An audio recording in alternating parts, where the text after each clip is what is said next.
Samuel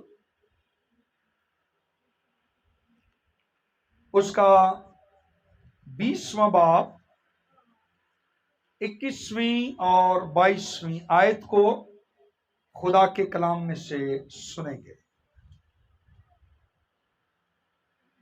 बात ये नहीं है बल्कि इफ्राहीम के कोहिस्तानी मुल्क के एक शख्स ने जिसका नाम सबा बिन बिक्री है, बादशाह यानी दाऊद के खिलाफ हाथ उठाया है। सो फक्त उसी को मेरे हवाला कर दे तो मैं शहर से चला जाऊंगा। उस औरत ने युवाब से कहा, देख उसका सर दीवार पर से तेरे पास फेंक दिया जाएगा। तब वो औरत अपनी दानाई से सब लोगों के पास गई। सो उन्होंने सबा बिन बिक्री का सर काट कर उसे बाहर युआब की तरफ फेंक दिया। तब उसने नरसिंगा फूंका और लोग शहर से अलग होकर अपने अपने डेरे को चले गए और युआब यरूशलेम को बादशाह के पास लौट आया। खुदावंद के जिंदगी बख्श कलाम के पढ़े और सुने जाने पर जिंदा खुदा की बरकत हो, आमीन। जब मैं खुदा के कलाम को पढ़ रहा था तो ये बड़ी खूबसूरत कहानी, इस पर मैं गौर कर रहा था कि एक शख्स जिसका नाम सबा है, उसने बगावत की है और यह शख्स बागी है और दाऊद युआब से और अबीशे से यह कह रहा है कि सबा मेरे बेटे अबी सलूम से ज्यादा मुझे नुकसान देगा। इस शख्स को पकड़ो और इस शख्स को कत्ल कर दो। इससे पहले कि ये इन शहरों में से किसी शहर में जाकर छुप जाए, इसको कत्ल करो। अब युआब और अबीशे, युआब एक जबरदस्त जंगजू था और अबीशे एक जबरदस्त ग्रेट सूरमा था, जो इस सबा को, जिसको इंग्लिश में शिवा कहते हैं, अब इसको पकड़ने के लिए गए और सबा ने ऐसा ही किया कि वो भागकर एक शहर के अंदर दाखिल हुआ। और कितनी हैरान कुन बात है कि उस शहर के लोगों ने फौरन से, जैसे ही सबा उस शहर के अंदर दाखिल हुआ, उन्होंने उस शहर की दीवारें खड़ी कर दी, उन्होंने फाटकों को बंद कर दिया और उस शहर के लोगों ने पूरे शहर को सील कर दिया। अब युआब और अबीशे वहां पर पहुंचे हैं और उन्होंने कहा कि उस बागी को, जो शहर के अंदर है, दूसरे बागियों का ये लीडर है, इस लीडर को, शिबा को बाहर निकालो, हमारे हवाले करो इसको। लेकिन उस शहर के लोग, बड़ी हैरान कर देने वाली बात है, बॉदर नहीं कर रहे, वो युआब की बात को सुन ही नहीं रहे, कोई बंदा गौर नहीं कर रहा। अब युआब ने क्या किया है, उस शहर की फसील के चौगिर्द उन्होंने दमदमा बांधा है। इन्होंने इस शहर को किसी एक तरफ से नहीं, बल्कि इन्होंने हर तरफ से, चारों तरफ से इस शहर को घेर लिया है। अब वो इस शहर को एक मारने वाले सांड की तरह, इसके फाटकों को वो मार रहे हैं, दीवारों को वो मार रहे हैं, और अंदर जो लोग हैं वो ये सारा मामला देख रहे हैं कि उनके शहर की दीवारों को तोड़ने की कोशिश की जा रही है, फाटकों को तोड़ने की कोशिश की जा रही है। वो नरसिंगे फूंक रहे हैं, चीख रहे हैं, चिल्ला रहे हैं, और वो किसी बड़ी सी चीज के साथ इन फाटकों को तोड़ देना चाहते हैं। और अब योआब, अबीशै और उनके जितने भी साथी हैं, उन्होंने इस शहर के अंदर के लोगों को अपने जूतों में रखा हुआ है। वो सुबह 4 बजे से 5 बजे से शुरू होते थे इस फाटकों को मारना, दीवारों को मारना, मारने वाले सांड की तरह वो इन दीवारों को मारते थे, इन फाटकों को मारते थे। वो दिन और रात इन फाटकों और दीवारों को मार रहे थे और अंदर लोग परेशान थे। मैं जब इस कहानी को देख रहा था तो मैंने इस औरत को देखा। ये औरत इस शहर के अंदर बड़ी ही दाना, बड़ी ही समझदार औरत है। इस औरत ने देखा कि जब योआब और अबीशै और सारे लोग शोर मचा रहे हैं, दमदमा बांधे हुए हैं, और ये लोग शहर की दीवारों और फाटकों को गिराना चाहते हैं, तोड़ना चाहते हैं, दिन और रात ये इसी तरह कर रहे हैं, लेकिन ये क्या हो रहा है, ये क्या मसला है? और शहर के अंदर मौजूद लोग किसी किस्म का कोई एक्शन नहीं ले रहे। शहर के अंदर मौजूद लोग इस बात की परवाह नहीं कर रहे। ये औरत ये सब कुछ देख रही है। बड़ी हैरानी की बात है कि इस शहर के साथ एक प्रॉब्लम हो गया है, लेकिन कोई भी शख्स इस पर तवज्जो करने के लिए तैयार नहीं है। ये औरत सोच रही है कि यहां क्या चल रहा है, यहां क्या हो रहा है। ये औरत उसके करीब गई, इससे बड़ी दानाई के साथ काम किया, फाटक से बाहर गई उससे मिलने के लिए। उसको कहा, तू योआब है? उसने कहा, हां मैं योआब हूं। उसने कहा, तो फिर तू क्यों खुदा के लोगों को और इस शहर को जिसे खुदा ने बरकत दी है, क्यों तू इसकी दीवारों को गिराना चाहता है? क्यों हमारे शहर को तबाह करना चाहता है? क्यों तू हमारे शहर को बर्बाद करने आया है? क्यों तू हमारे बच्चों को, शोहरों को, घरानों को, हर चीज को तबाह करने के लिए आया है? मुझे बता, क्या वजह है कि तू यहां तक, इस जगह तक आ गया है? ये औरत सोच रही है। ये औरत योआब से बात करने के लिए निकली है। इसको पता चल गया है कि योआब इस शहर को, शहर के लोगों को, इनके कारोबार को, इनके घरानों को, इनके बीवी बच्चों को, सबको हलाक कर देगा, सबको मार देगा। और ये औरत उससे बात करने के लिए गई और कह रही है, क्यों तू इस शहर को तबाह करना चाहता है? और देखें, इस औरत ने अपने आप को एक बड़ा खूबसूरत टाइटल दिया है, और आज के पैगाम का टॉपिक भी, मजमून भी यही है, इस्राएलियों की मां, मदर ऑफ इजराइल। वो कहती है, मैं इस्राएलियों की मां हूं। उसने ये नहीं कहा मैं अपने बच्चों की मां हूं, उसने कहा मैं इस्राएलियों की मां हूं। इस औरत ने जब देखा कि इस शहर के अंदर इतने सारे लोग मौजूद हैं और कोई भी शख्स जो है किसी किस्म की परवाह नहीं कर रहा, योआब, अबीशै इस शहर को तबाह करने के लिए आए हैं, इस शहर को बर्बाद करने आए हैं।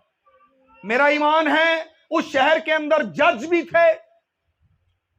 मेरा ईमान है कि उस शहर के अंदर गलबा पाने वाले मर्द भी थे। मेरा ईमान है उस शहर के अंदर बुजुर्ग भी थे, उस शहर के अंदर सूरमा भी थे। लेकिन कोई भी इस बात की परवाह नहीं कर रहा कि शहर तबाह किया जाएगा, लोग मार दिए जाएंगे, खानदान बर्बाद कर दिए जाएंगे, लोग हलाक हो जाएंगे। योआब और अबीशे ने और उनके साथियों ने शोर मचा मचा के, दीवारों को मार मार के, फाटकों को मार मार के, दिन और रात वो मार रहे थे, तोड़ने की कोशिश कर रहे थे। और वहां के फाटक, दीवारें और शहर के अंदर मौजूद लोगों के घरों की छतें भी कांपने लगी थी। इस औरत ने देखा कोई मर्द किसी भी किस्म का कोई एक्शन नहीं ले रहा, कोई जिम्मेदारी नहीं ले रहा, कोई भी इसकी परवाह नहीं कर रहा। तब उस औरत ने कहा, मैं जिम्मेदारी लूंगी। आज कलीसिया को ऐसी औरत की जरूरत है। ये औरत एक जिम्मेदार औरत है। वहां के बुजुर्ग फाटक पर बैठ सकते थे और इस मसले का हल निकाल सकते थे, लेकिन उन्होंने ऐसा नहीं किया। वहां के सूरमा, वहां के गालिब आने वाले मर्द ये काम कर सकते थे, लेकिन किसी ने नहीं किया। वहां पर किसी ने कोई खिताब नहीं किया, कोई किसी से बात नहीं की कि हमारे शहर पर इतनी बड़ी मुसीबत आ गई है, कैसे इसका हल निकालें। कोई भी इसका हल नहीं निकाल रहा। जब उस औरत ने देखा कि शहर में कोई मर्द जिम्मेदारी लेने वाला नहीं है, तो उस औरत ने कहा, मैं जिम्मेदारी लूंगी। वो फाटक से बाहर गई, वो योआब से मिली और उसने कहा, मैं एक इज्जतदार और सुलह पसंद औरत हूं। यह औरत एक खूबसूरत तस्वीर है जो चर्च को डिफेंड कर रही है, तो चर्च का तहफ़्फ़ुज़ कर रही है।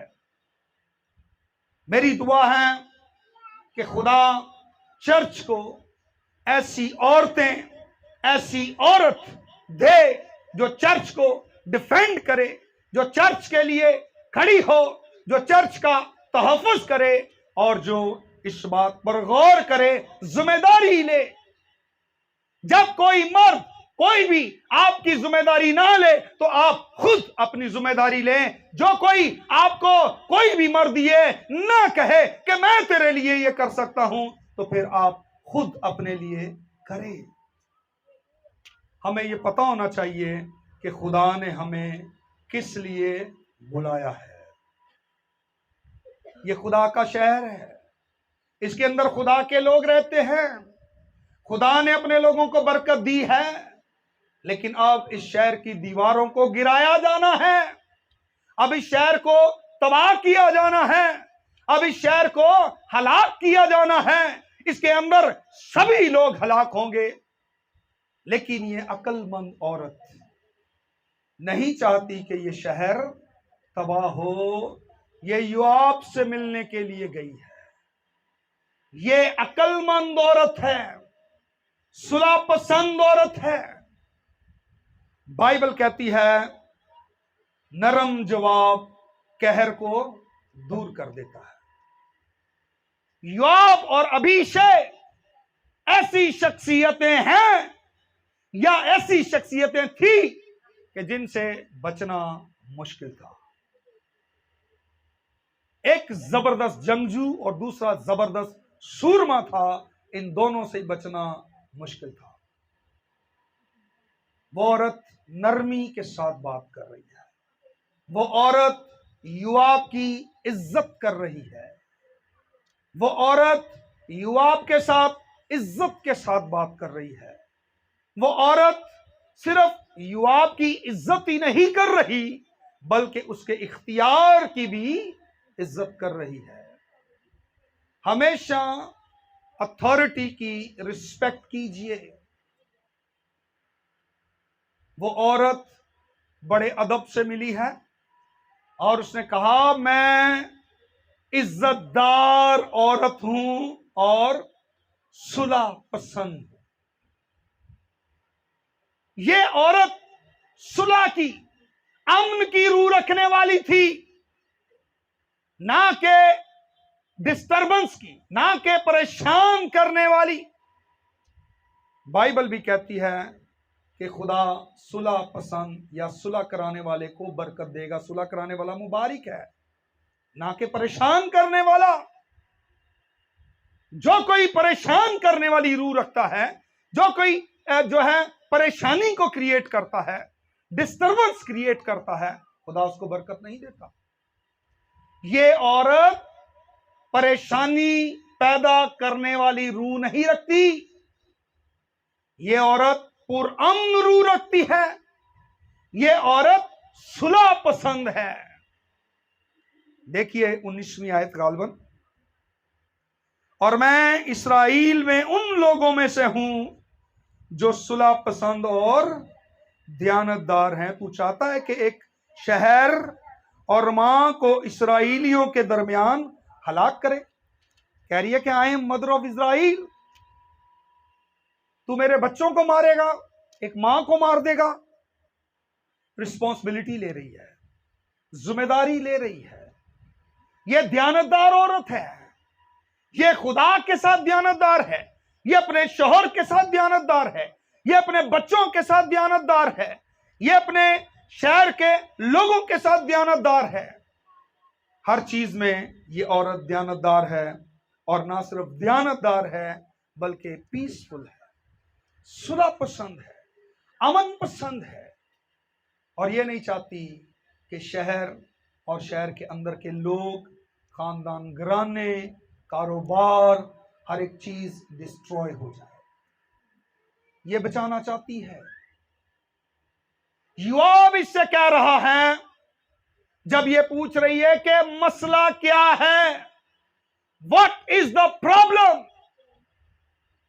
और उसने कहा मसला आपके शहर के अंदर है।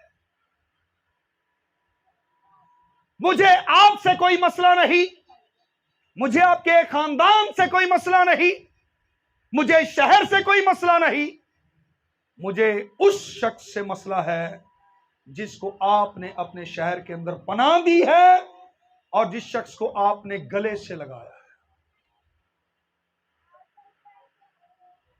योआब कह रहा है, वो शख्स मुझे दे दो, प्रॉब्लम सॉल्व, मसला खत्म।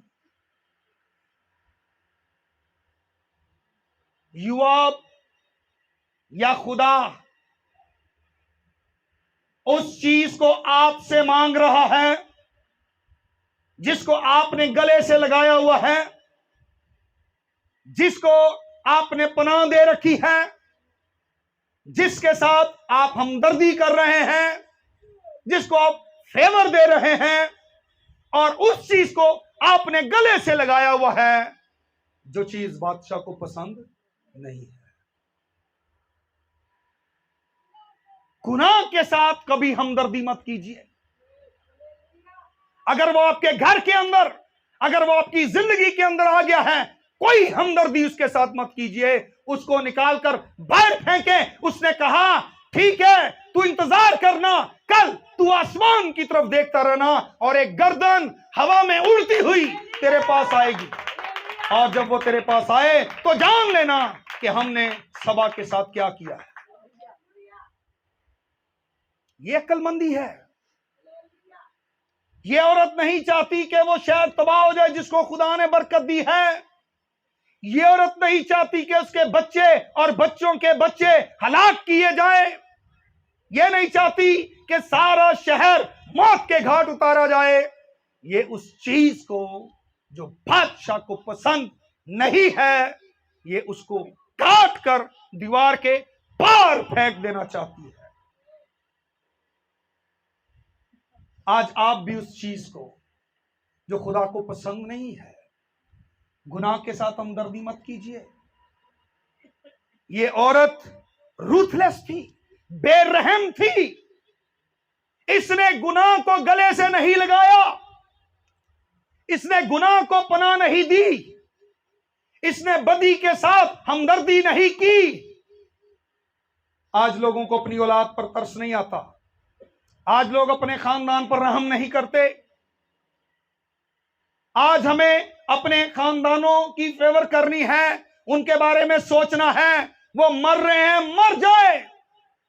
जहन्नम के सांड आकर टकरे मार रहे हैं, घरों की बुनियादें हिला कर रख दी हैं। नौजवान ड्रग्स के आदी हैं, नशे के आदी हैं, बदकारी के आदी हैं, झूठ के आदी हैं, गुनाह के आदी हैं, खुदा से दूर हैं, कई मामलात में फंसे हैं, बदकारियों का शिकार हैं। लेकिन माँ बाप बदकारी का सर काट कर दीवार से बाहर नहीं फेंकते, नशे का सर काट कर दीवार से बाहर नहीं फेंकते, झूठ का सर काट कर दीवार से बाहर नहीं फेंकते। उन्होंने उसको गले से लगाया हुआ है, अपने घरों में पनाह दी हुई है। और जब तक आपने इनको अपने घरों में पनाह दी हुई है, जहन्नम के सांड आकर आपके घरों की, आपके खानदानों की दीवारों, फसीलों, फाटकों से टकरे मारते रहेंगे। वो मारने वाले सांड मारते रहेंगे, दीवारें गिरा देंगे, फसीलें गिरा देंगे और बाबरकत शख्स को तहो तह कर देंगे, जहन्नम में ले जाएंगे।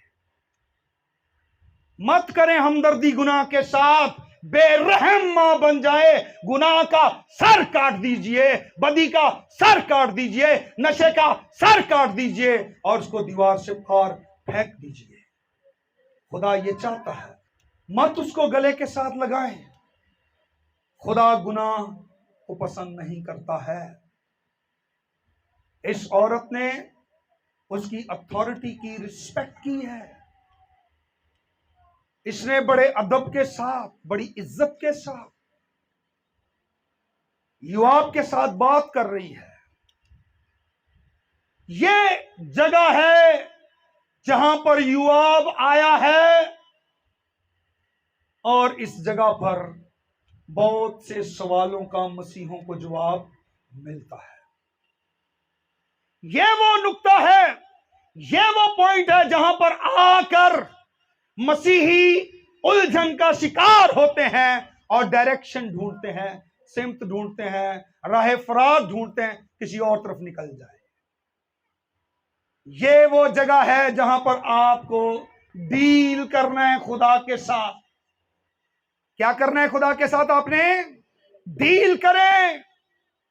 अगर आपके घर के अंदर बदी दाखिल हो गई है, मत उसको पनाह दीजिए, मत उसको गले लगाएं, उसका सर काटें और दीवार से पार फेंक दीजिए, ताकि खुदा आप पर फजल करे और आपका नुकसान ना हो। ये औरत देखे अथॉरिटी की बड़ी रिस्पेक्ट कर रही है। जो शख्स अपनी इज्जत गंवा देता है, समझें वो अपना सब कुछ गंवा देता है।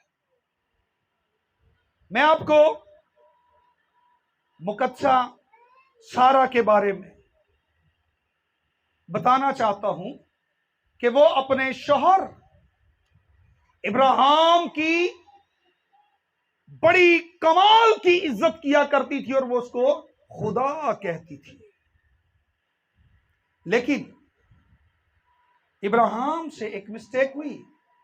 इब्राहिम भी खामियों से भरा हुआ था।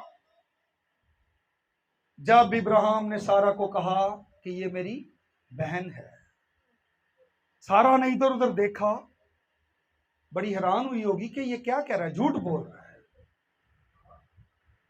उसको कह रही होगी, झूठे, मैं तेरी बहन हूं। लेकिन सारा ने, देखिए, सारा के अंदर यह बात थी, सारा ये जानती भी थी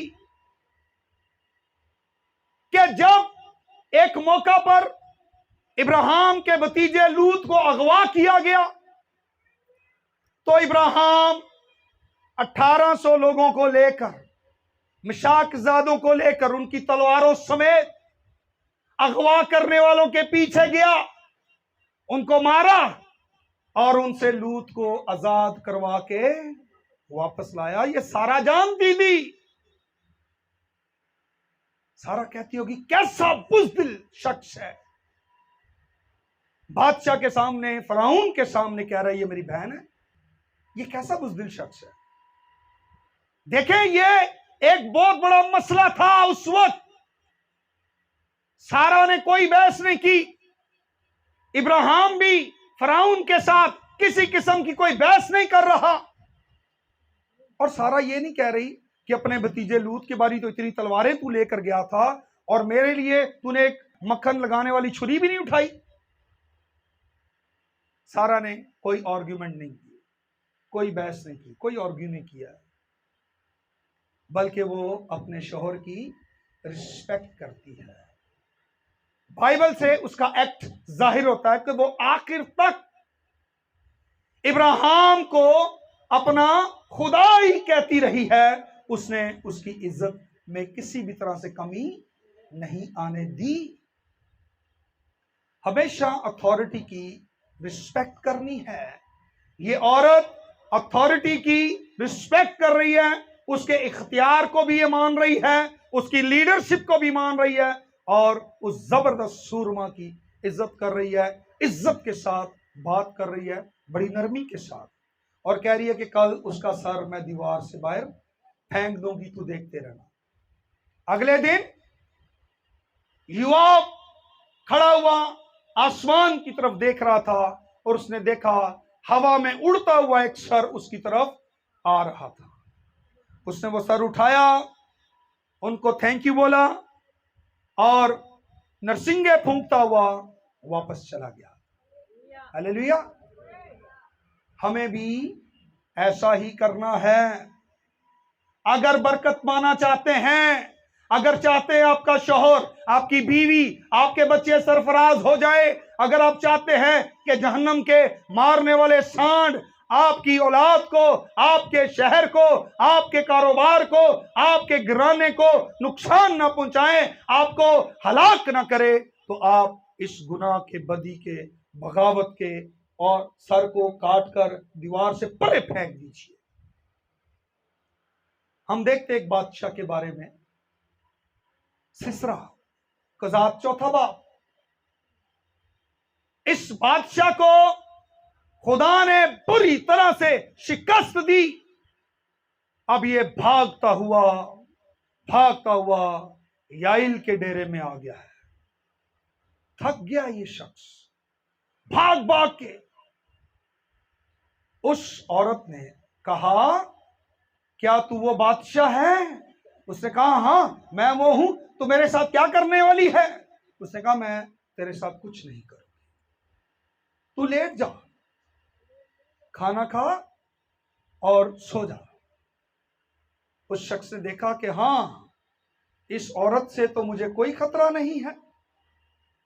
वो बड़ा पीसफुल हो गया, खाना खाया, दूध पिया,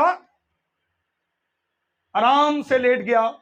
उस औरत ने कहा, इधर लेट जा, मैं तेरे ऊपर कंबल देती हूं, मैं दरवाजे में खड़ी रहूंगी, अगर कोई तेरा पूछेगा तो मैं कहूंगी वो यहां नहीं आया। सिसरा कहता है, ये तो आइडिया बहुत जबरदस्त है। सिसरा वहां गहरी नींद सो गया। याइल ने उसके ऊपर कंबल उसको उड़ाया। एक हाथ में उसने मैख ली और दूसरे हाथ में हैमर, हथौड़ा, मैक्स जो है उसको ठोकने वाला। आपको भी रूथलेस होना है। आपको भी इस औरत की तरह, इस अक्लमंद औरत की तरह बेरहम होना है। अगर गुनाह आपके डेरे के अंदर आ गया है, अगर गुनाह आपके घरों में दाखिल हो गया है, अगर बगावत, बागी, सरकश आपके डेरे में, आपके खेमे में, आपकी जिंदगी में, आपके खानदान में आ गया है, तो बेरहम हो जाएं। उसके साथ हमदर्दी मत करें, उसको सीने से मत लगाएं, उसके साथ सरवाइव मत करें। इस औरत ने एक हाथ में मैख ली, दूसरे हाथ में हैमर लिया और उसकी कनपट्टी पे रखकर जोर से मारा और वो मैख उस शख्स की कनपट्टी से आर पार हो गई। मैख जमीन में धंस गई और वो वहीं पर बेहोश होकर मर गया। आप मत गुनाह के साथ हमदर्दी करें, ऐसा ही सलूक कीजिए बदी के साथ जैसा उस औरत ने किया है। उसने सबा का सर काटकर दीवार से पार फेंक दिया है। आप भी बुराई को, बदी को काट लीजिए अपनी जिंदगी से, घराने से, खानदान से और दीवार से परे फेंक दें। अगर आप सिंपैथी शो करेंगे, हमदर्दी करेंगे गुनाह के साथ, आप अगर उसके साथ जिंदगी गुजारेंगे, तो युवाब ने उसको कहा कि जिस शख्स को तुमने अपने शहर में पनाह दी है, जिस शख्स को तुमने अपने सीने से लगाया है, जिस शख्स को तुमने अपने शहर के अंदर आने दिया है, तुम उसके साथ सरवाइव नहीं कर सकते, उसे हमारे हवाले कर दो, हमें दे दो। वो खुदावंद भी आपसे कहता है कि गुनाह मुझे दे दे, आप इसके साथ सरवाइव नहीं कर सकते। गुनाह में होंगे, आपकी दुआएं आलमे बाला पर नहीं जाएंगी। गुनाह के साथ जिंदगी गुजारेंगे, आप नामकबूल हो जाएंगे। खुदा कहता है ये गुनाह, ये बदी, ये बगावत, ये बागी दिल, ये सरकश दिल, ये खुद मर्जियां, ये सब मुझे दे दीजिए, ये खुद गर्जियां सब मुझे दे दीजिए, और आप आराम के साथ रहें। आपके शहर को, आपके घराने, आपके खानदान को कोई खतरा नहीं है। अगर हम इसको हवाले नहीं करेंगे, दीवार से पार नहीं फेंकेंगे, तो फिर जहन्नम के सांड आएंगे और वो आपके घरानों की, आपके खानदानों की, आपके कारोबार की वो ईंट से ईंट बजा देंगे। आप महफूज नहीं हैं। आपको इस सर को बाहर फेंकना है, आपको इस बुराई को अपने अंदर से निकालना है। इस मामले में बेरहम बने, अक्लमंद उस औरत की मानिंद बने। उसने कहा मैं इस्राएलियों की मां हूं, उससे ये नहीं कहा मैं अपने बच्चों की मां हूं। आप भी चर्च को डिफेंड कीजिए। अगर ऐसी चीजें चर्च के अंदर, घराने के अंदर, जिंदगी के अंदर दाखिल होती हैं, तो उसका सर काट कर उसको दीवार के पार फेंक दीजिए। इसकी कोई गुंजाइश नहीं है कलीसिया में, इसकी कोई गुंजाइश नहीं आपकी जिंदगी में, इसकी कोई गुंजाइश नहीं आपके खानदान घरानों के अंदर। इसको निकाल कर फेंक दीजिए। आए अपने सरों को झुकाएं और जिंदा खुदा की शुक्रगुजारी करेंगे। Hallelujah, thank you Jesus.